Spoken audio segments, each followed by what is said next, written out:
Stem Poddar lawn school Brahmapuri येथे भारताचा 80वा स्वातंत्र्य दिन उत्साहात आणि देशभक्तिमय वातावरणात साजरा करण्यात आला।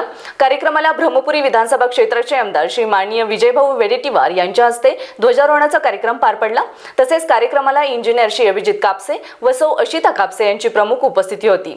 कार्यक्रमाला trustee doctor Nitin Urade, coordinator Shrimati Vaishali Urade, Shri Bhaskar Urade, Shri Prashant Urade, शाळेचे मुख्याध्यापक डॉक्टर सुरेंद्र सिंह राणा तसेच पोद्दारच्या मुख्याध्यापिका श्रीमती प्रीती काळवांदे तसेच शिक्षक व शिक्षकेतर कर्मचारी यांची उपस्थिती होती। स्वातंत्र्य दिनानिमित्त विद्यार्थ्यांनी उत्स्फूर्तपणे भाषणे, समूहिक गीत, समूह नृत्य, कवायतीचा मनोरा तसेच विविध कवायती सादर करून विद्यार्थ्यांची, पालकांची व मान्यवरांची मने जिंकली। विद्यार्थ्यांच्या शिस्तबद्ध आणि आकर्षक सादरीकरणामुळे कार्यक्रमाला विशेष रंगत आली। कार्यक्रमाचे सूत्रसंचालन श्रीमती रेश्मा मासुरकर व श्रीमती शाहिस्ता शेख यांनी केले, तर कुमारी पूजा ठवरे यांनी उपस्थितांचे आभार मानले। राष्ट्रभक्ती, एकता आणि देशप्रेमाचा संदेश देत कार्यक्रम उत्साहात संपन्न झाला। कार्यक्रम यशस्वी करण्यासाठी सर्व शिक्षकांनी व शिक्षकेतर कर्मचारी यांचे मोलाचे सहकार्य लाभले। विनोद दोनारकर, स्टार महाराष्ट्र न्यूज, ब्रह्मपुरी। नवनवीन घडामोडी पाहण्यासाठी स्टार महाराष्ट्र न्यूजला सबस्क्राइब करा आणि ताज्या बातम्यांचे अपडेट मिळवण्यासाठी बेल आयकॉनला प्रेस करा आणि परिपूर्ण बातमी बरोबर रहा, इतरांपेक्षा एक पाऊल पुढे।